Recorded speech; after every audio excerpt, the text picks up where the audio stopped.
Praise the Lord. ஏதோ ஒரு ஆபத்தான சூழ்நிலையில் நீங்கள் இப்போ சிக்கி கொண்டிருக்கீங்களா? இந்த ஆபத்து நேரத்தில் இதிலிருந்து வெளியில் வருவது எப்படி? இந்த அடிமைத்தனத்திலிருந்து வெளியில் வருவது எப்படி?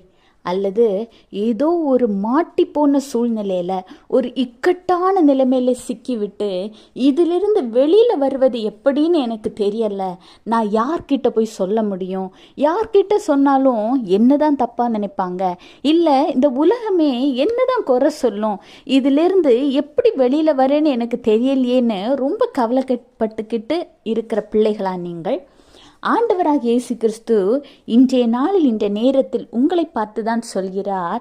சங்கீதம் 50:15, ஆபத்து காலத்தில் என்னை நோக்கி கூப்பிடு, நான் உன்னை விடுவிப்பேன், நீ என்னை மகிமைப்படுத்துவாய்.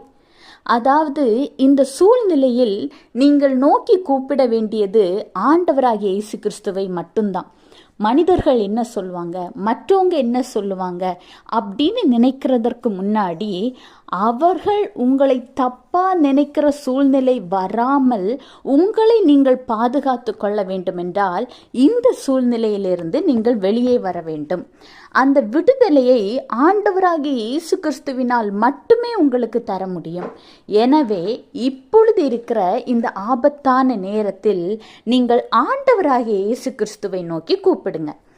அவர் உங்களுக்கு விடுதலை தருவார். அப்பொழுது நீங்கள் கர்த்தரை மகிமைப்படுத்துவீர்கள்.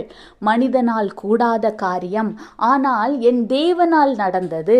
நான் எவ்வளவோ ட்ரை பண்ணேன், நான் எவ்வளவோ போராடினேன், யார்கிட்டையோ உதவிக்காக ஓடினேன், யாராலும் எனக்கு எந்த ஒரு விடுதலையும் கிடைக்கல. ஆனால் நான் ஆண்டவராக இயேசு கிறிஸ்துவை நோக்கி கூப்பிட்ட போது அவர் எனக்கு விடுதலை தந்தார் என்று நீங்கள் மனதார மகிமைப்படுத்துவீர்கள். இன்றைக்கு ஆண்டவர் இந்த காரியத்தை குறித்து உங்களோடு பேசியிருக்கிறார். எனவே உங்கள் கவலையை ஆண்டவரின் பாரத்தில் வைத்து ஒரு துளி கண்ணீராவது அவர் பாதத்தில் செலுத்தி நீங்கள் மன்னிப்பு கேட்டு இந்த சூழ்நிலையிலிருந்து விடுதலை பெற ஆண்டவரிடம் ஜெபியுங்கள். அவர் உங்களை விடுவிப்பார். Have a blessed day. Jesus bless you.